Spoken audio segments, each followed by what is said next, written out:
চোপড়া গেলেন রাজ্যপাল। দিল্লি থেকে ফিরেই চোপড়া গেলেন রাজ্যপাল। দার্জিলিং মেলে কিষানগঞ্জে রাজ্যপাল। কাল কিষানগঞ্জ থেকে সড়ক পথে চোপড়ায় রাজ্যপাল। চোপড়ায় 4 শিশুর মৃত্যু নিয়ে বিএসএফ এর বিরুদ্ধে ক্ষোভ, আর চোপড়ায় রাজ্যপাল যাওয়ার দাবি তোলে তৃণমূল।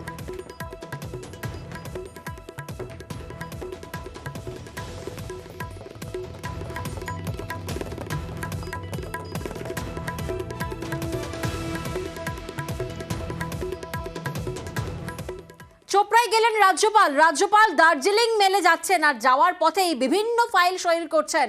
সেই ছবি আপনাদেরকে দেখাচ্ছি। দার্জিলিং মেলে রাজ্যপাল, যেখানে দেখুন ট্রেনের মধ্যে বসেই কিন্তু বিভিন্ন ফাইল সই করছেন রাজ্যপাল।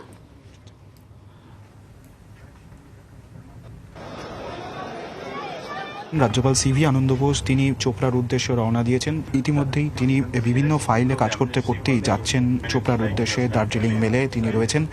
এখন আমরা ঘড়িতে দেখতে পাচ্ছি রাত 11:15 বাজে, তবুও রাজ্যপাল তার কাজ চালিয়ে যাচ্ছেন। আগামীকাল সকালবেলায় তিনি কিষানগঞ্জ স্টেশনে পৌঁছাবেন এবং তারপর সড়ক পথেই তিনি যাবেন চোপড়ায়। সেখানে নিহত শিশুর পরিবারের সদস্যদের সঙ্গে কথা বলবেন, বিএসএফ এর আধিকারিকদের সঙ্গে কথা বলবেন। সব মিলে রাজ্যপালের সফর সঙ্গে আমরা, আপনারা অবশ্যই দেখতে থাকুন নিউজ 18 বাংলা। ক্যামেরা খোকন দাসের সঙ্গে সোমরাজ বন্দ্যোপাধ্যায়, নিউজ 18 বাংলা, কলকাতা।